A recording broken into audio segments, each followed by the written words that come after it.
Welcome to Stones of Creation with William Langesser. I am William Langesser. For your fun and amusement.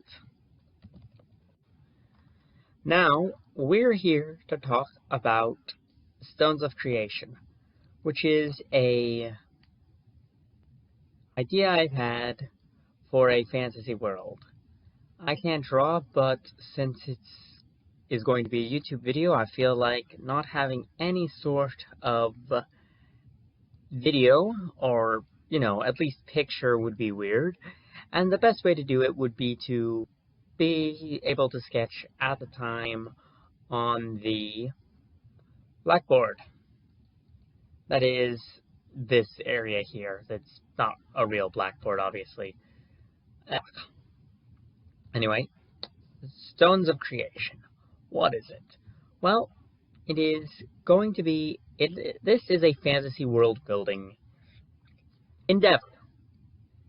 The idea is that this world is going to be based on Stone Age societies.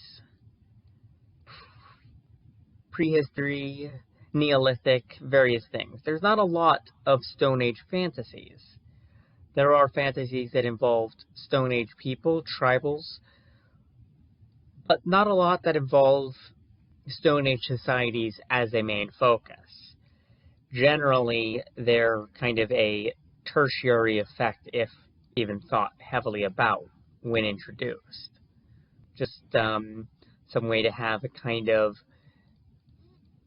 mid-fantasy kind of Mesoamerica, rather than the whole Stone Age societies that existed in general. Now, of course, the question is, we don't know a lot about non-Mesoamerican Stone Age societies. They're somewhat uncommon. That's a little too short. But we can still kind of work with these ideas of the Stone Age. And so, this is just going to be a little podcast, little video cast that I'll do. I'll try to get it out once a week. I'm not sure, maybe more, maybe less. But what is important is that we have fun along the way. And so, let us start. The world of Stone of Creation isn't going to have a name. Now, the individual peoples in the world will probably have no real concept of the world as a entity. If you look into a lot of languages, a lot of the definitions we have and words we have for the world, for Earth, is derived from, dirt, basically. Jokes about sci-fi people, about aliens finding humanity calling the Earth dirt aside, it's the only natural conclusion, because, when you're living on a planet, you don't know it's a planet until significantly after you've developed your technology, and what do you call the thing below you? Dirt, or stone. Land, maybe. But, so it's pretty natural for them. So the world won't actually have a name, it will just simply be the Stones of Creation. Now, when world building, there's a lot of different places to start. I've already somewhat developed the magic system, which I'll try to touch on in a later episode. I don't think it's really something that should be expounded in the center area. Here I'm trying to more work on the themes. And I feel, since I'm building it thematically, that starting at the themes and kind of what parts incorporate those themes the most is the most logical. I'm going to try to draw a ground, but I'm terrible at drawing, especially free-handed with a mouse. Anyway, the options that you have to create is, infinite. And so it can be very hard to start creating, simply because there is so many possible directions. Some people like to start with a creation story and work from there when world building, especially when world building without a specific goal. Stones of Creations, as an example, isn't trying to create a book. I'm not starting off with The Hobbit and then developing it into Lord of the Rings and then the Silmarillion. Rather, I'm starting with the Silmarillion and then seeing what it goes with. Which, I mean, as this is a hobby world-building exercise rather than a, any sort of more official thing, that's fine. So, the creation story can always be a good place to start. I mean, it's a little bit silly to start. When you're writing a novel, starting with the characters and then kind of working through what character traits they have, why they have, how the world is like it is a very good thing. And then you can work on a small scale up and then branching out. And you kind of create a shallow ocean of world building, which can be very useful. Especially if you can later go in and create the deeper trenches. Of course, the idea of creating a deep trench and then slowly expanding it also works. And as long as you don't expect to be able to, you don't have a deadline to create a final product to show to someone, both of them are equally valid. And so here, I'm just going to work with, instead of creating a pillars of creation and coming up with why everything is like what it is, instead, I'm going to start off with the races. Of course, nothing's quite set in stone,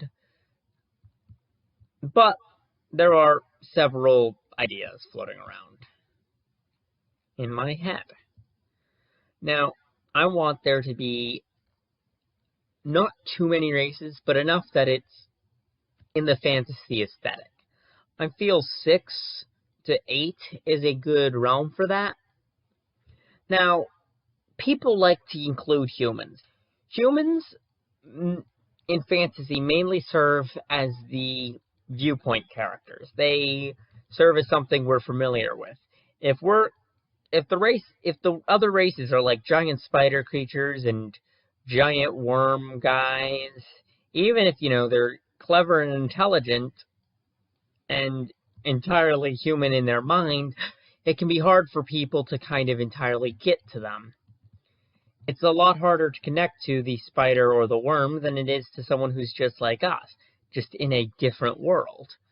Though, personally, I do like the there is no humans trope, and I feel like I'll probably be using it here, if only to also use this as a kind of slight xenobiology, kind of exploring inhuman creatures in their Neolithic era. Because when we think about space, we kind of think about running into other advanced civilizations. While we do kind of consider primitive groups, we generally view them in like Bronze Age and beyond, coming down and pontificating to them as gods in Bronze Age or uplifting them in later ages generally. I think I'm going to stick with spider and worm critters as things. The worm critters might be hard to develop, so they might be more millipede creatures with hundreds of little arms, which definitely not something people like. People generally do not appreciate creepy crawlies with a lot of arms. I don't want to put everything as bugs. Insects and bugs are kind of cool, and they allow a really strange morphology without seeming too outlandish. Because bugs are almost aliens to people because of how different they are to like mammals and other creatures. And that does, the kind of alien idea does lead me to the next obvious creature. The fish. And how exactly does the fish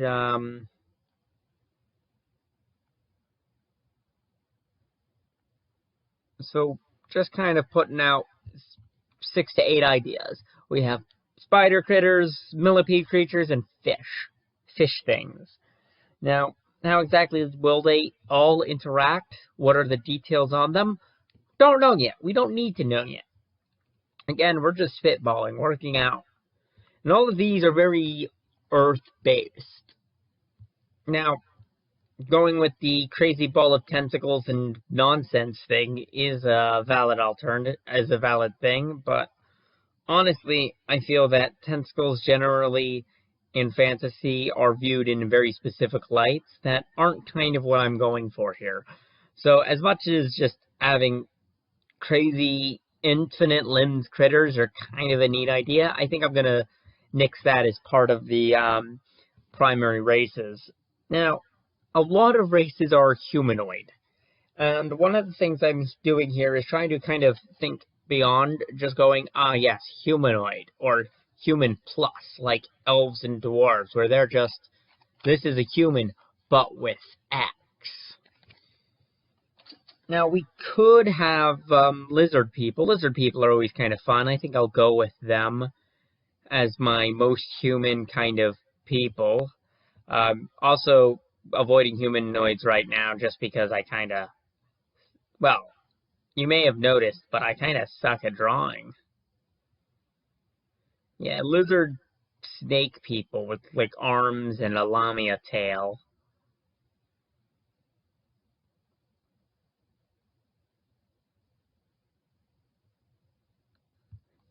Yeah, they're kind of cool. Now, after that, we do have some more. We have at least 2 more, if not 4 more, races I want to kind of include. And so, with the lamia being the most human, I don't want to get really too much closer to human. And this we can look at kind of the strangeness of fantasy in general. For example, we could go with something like D&D's Genatless Cube as a fully sentient, fully kind of aware race. Like, how does that work? What do they do? How do you, as a living cube of mostly amorphous thing, live in the world? That's an interesting kind of thing. Stone Age goo cubes.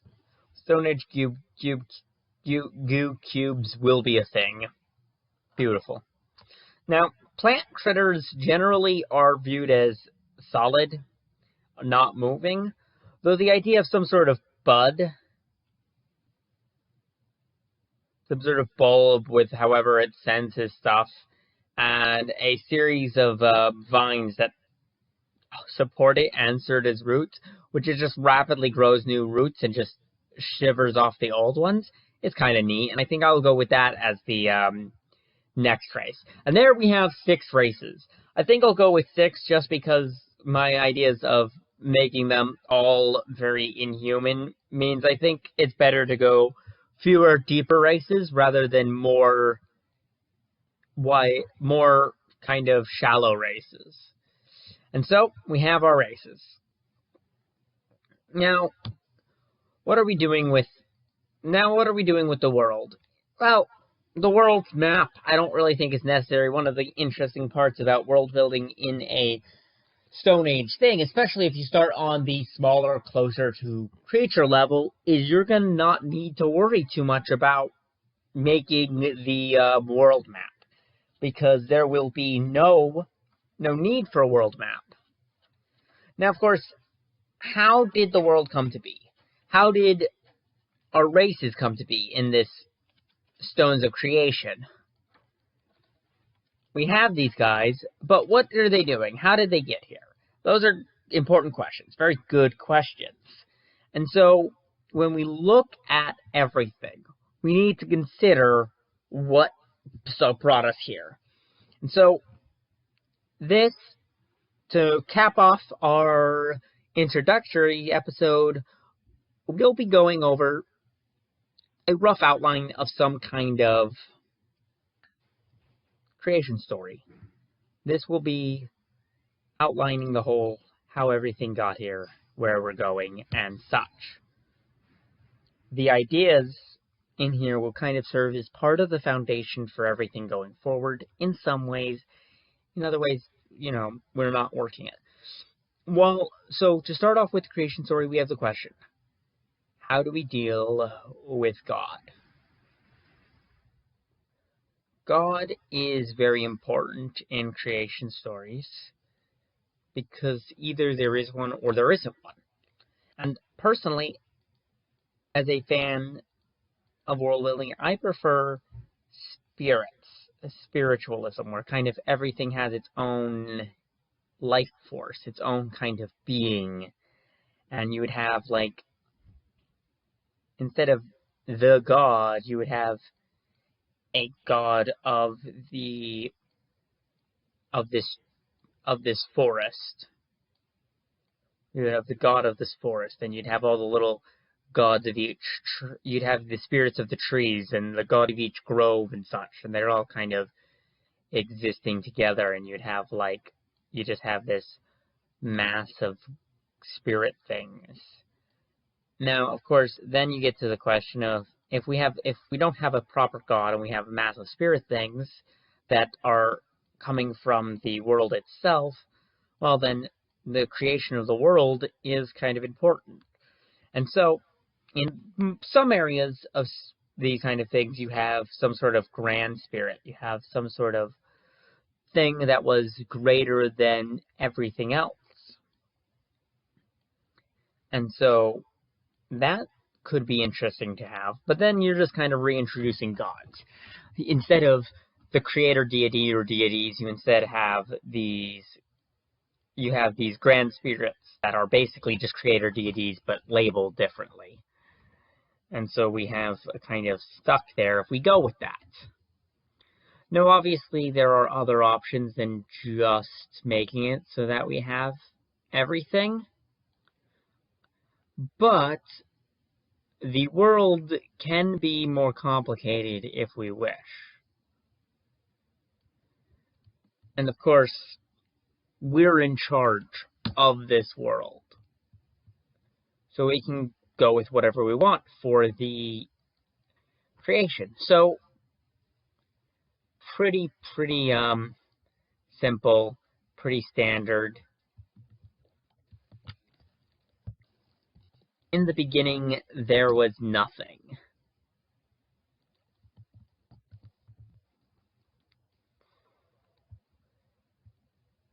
Oh wow, that was an interesting.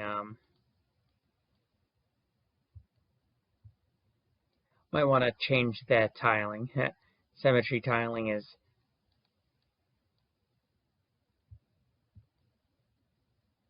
Yeah, let's get this back to black. So in the beginning, there was nothing. Then there was a shape. The shape isn't necessarily a where, it's not a being in itself, it's just the shape. This shape comes about from just the structure of the world. And because of the existence of this shape,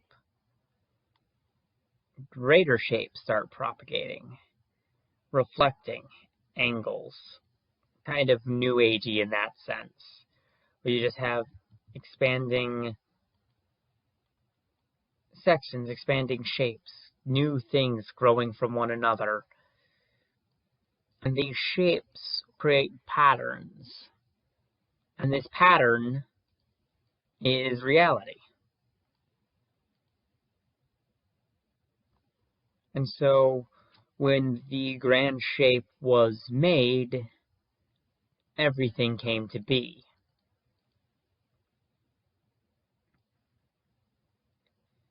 Because that's what makes it the grand shape. Everything comes from it. Of course, that's kind of... If you're going to world build, you might as well introduce something that's useful. Of course, when you're creating the creation myth of a world, you don't need to have it... Okay, I know exactly what to do. There is the world below. Let's turn off the vertical symmetry.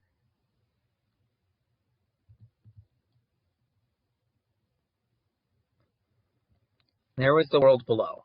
The original world. This we will call, in this thing we'll call it calm. And calm was the original world. And it had spirits and entities just like the world above and the new world.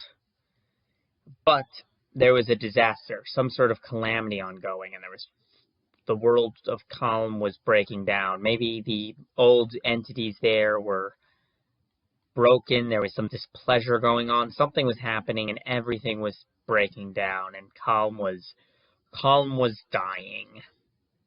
And so without calm being a thing, all those spirits of calm will die.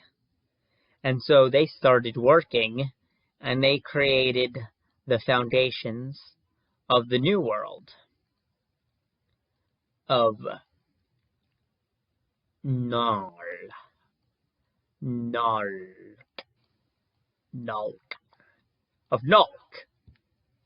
which is the second world, the new world. And then what spirits could escaped the old world and made home on Nulk.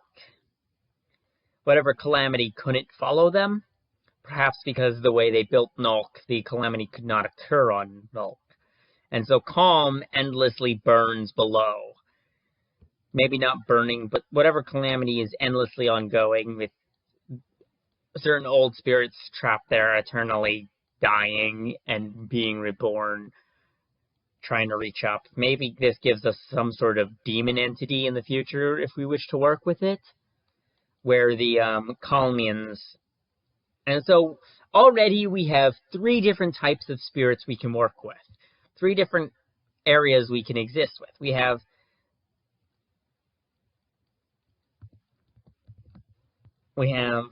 the old spirits. That's the spirits of calm that came to Nulk. We have the calm spirits. And we have the Nulk spirits. Of course, I need to actually extend that so they're all visible to you guys. But yeah, and so let me put on my creationist voice. And in the beginning there was calm, the great realm of before, where spirits and nature lived in harmony, until their pride, their views, their whatever caused the calamity. We can come back to this later and redo this shoot, but in the beginning there was calm, a perfect place, until the calamity began.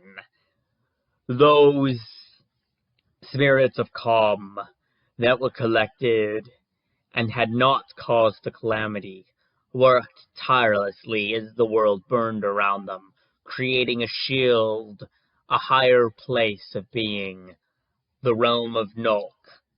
And so, as the world of calm collapsed, those old spirits that could came up to Nulk, and they began to create new life, new things. And so, our world was born. And perhaps the old spirits and the new spirits create the spirit things, and those are reflected into our world, where when an old spirit creates a spirit, maybe it creates a spirit of the stone, and that is the stone being made. And so spirits perhaps work on such a large timescale that their actions mostly aren't viewed by the smaller things. And so when the races of Nulk start to view, we have this kind of operations in going. And obviously the question becomes, what is the difference between the spirits and the souls? Which would be... And now, my simple solution to that is there is no difference. The entities are races. The races of Nulk are specifically joined spirits. They are creatures that are born with a spirit inside their being, rather than the dog spirit being just a representation, being the dog being a representation in the physical of the dog spirit. The I will not draw it. I'll just undraw that dog. The Fishian spirit is born with the Fishian. And so they're one and the same until the body dies and then the spirit is released into whatever place happens to spirits that no longer inhabit something or are no longer reflected in the real world. So there is some sort of interplay between Nulk and the real world. Well, you could argue since all of the physical world is a reflection of Nulk, Nulk is the real world. But yeah, and this has been Stones of Creation with William Lancaster, a kind of ranty world building podcast.